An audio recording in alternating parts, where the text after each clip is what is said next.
Well, some early supporters of 401k plans, well, they're now questioning whether the savings tool has actually helped or hurt American workers. You know, champions of the idea originally hoped that 401k's would supplement employee pensions at companies.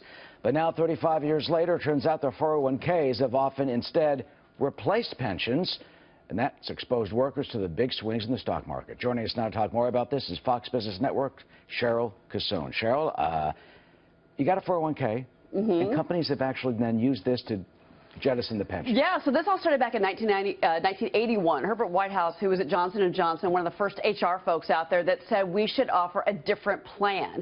They meant it to supplement the pension in American companies. Well, the 401k really took off, in particular because you had stock market booms in the 80s and the 90s. Problem is, many companies decided to ditch the pensions and only offer 401k's. And now those that originally created the 401k's are saying we were wrong. Our projections were wrong. We didn't realize that it was going to actually hurt the retirements overall of all Americans. And that truly is what's happened because of 401k's. This sounds like the brainiacs. I mean, there's always an opposite thing, whether they're dealing with NAFTA, creating more jobs, or sucking them down into Mexico, that they would actually say, instead of helping us, it actually hurts us because some corporations cut the pensions because they say you got a 401k. If you look at the private sector, only 13% of private sector workers now have a pension. Back in 1981, that was 38%. You also have to look at the fact that about 1/3 of Americans, when they go to a new job at a company, refuse the 401k. Bad idea. I want to tell you that right now. If you're offered a 401k, take it. My goodness. Why is it so bad?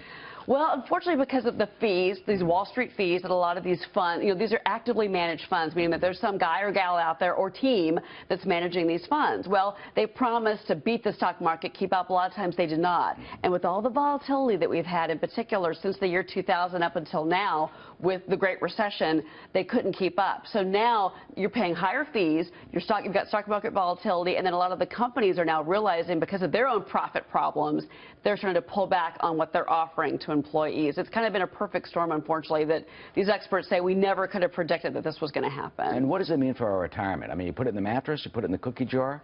I still like a 401k. Okay. I do want to say, I still say a 401k, but also if you can have a side account, maybe open it up at TD Ameritrade or Charles Schwab. I'm not endorsing anybody, but there's all kinds of online companies.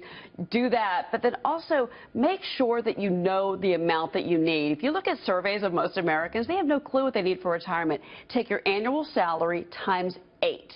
That's what you need to retire. Wow. Say that again, because that's like unbelievable. Your annual salary times 8. Your annual salary times 8. No one, you're not going to be able to get that unless you're a zillionaire. Well, unfortunately, 45% of homes in this country right now have no retirement savings.